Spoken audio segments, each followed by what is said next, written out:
Bonjour à tous amis turfistes, j'espère que vous allez bien. Je vous partage ma sélection de 5 chevaux pour la course du Quintet de ce mercredi 25 octobre qui aura lieu sur l'hippodrome de Toulouse-la-Sépierre.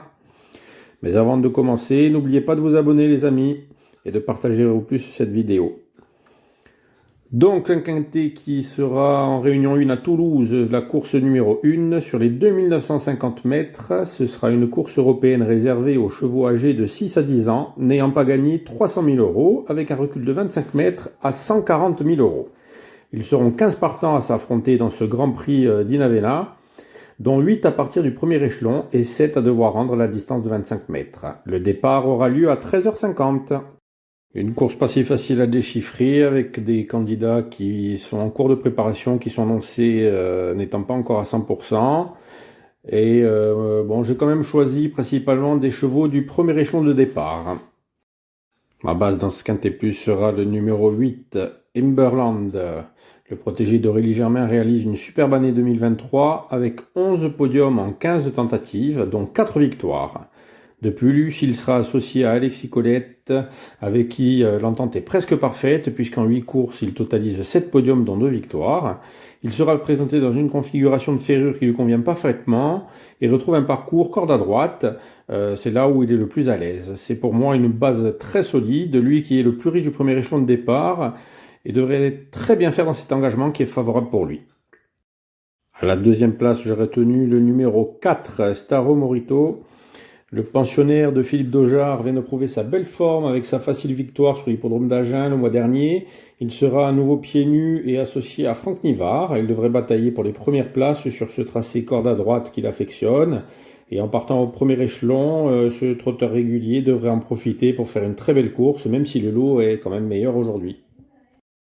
En troisième position, j'ai sélectionné un outsider grâce au filtre du logiciel La Kazakh qui a pris en compte les statistiques hippodrome, entraîneur et driver, et il en est ressorti le numéro 2, Figra Bella.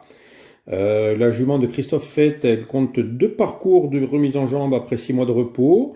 Elle se plaît vraiment en corde à droite et devrait profiter de ses lancers du premier échelon pour garder son avance. Elle sera de plus drivée par Frédéric Closier qui est à la maison sur cet hippodrome. Et une place est largement à sa portée dans cette course ouverte. En quatrième position, j'ai retenu la jument de Jean-Pierre Lagenèbre, enivrante, le numéro 10, une jument que j'adore. J'aurais pu la retenir un peu plus haut même, mais bon, j'hésite. Je pense qu'elle a été préparée pour cette course. Elle sera cette fois-ci déférée des 4 pieds. Elle retrouve une piste qu'elle adore et où elle court très souvent très bien. En 18 tentatives ici même, elle compte 12 podiums, dont 6 victoires. Donc c'est-à-dire qu'une fois sur 3, elle gagne quand même. Et 2 fois sur 3, elle est sur le podium. C'est une excellente finisseuse et devrait en doubler plus d'un dans la ligne d'arrivée pour prendre une très belle place dans ce Quintet Plus. Et pour terminer ma sélection à la 5e place, j'ai choisi le numéro 5, Houston Tuileries. Le délicat pensionnaire de Claire Desmontil est l'un des meilleurs au départ de ce Quintet, mais franchement, il n'est pas à l'abri d'une faute au départ. Son entourage a fait quand même appel à Mathieu Abrivard, avec qui il s'entend très bien, puisqu'il compte 3 podiums, dont 2 victoires en 4 associations. Et si le départ se passe sans encombre, il devrait garder son avance de 25 mètres et même batailler pour la victoire, lui qui est encore en retard de gain. Donc méfiance. Voici le récapitulatif de ma sélection. On commence par le 8, Imberland, le 4, Staro Morito, le 2, Figuera Bella, le 10, Enivrante et le 5, Houston Tuileries. Voilà les amis, je vous souhaite une bonne journée, un bon mercredi et je vous dis à après.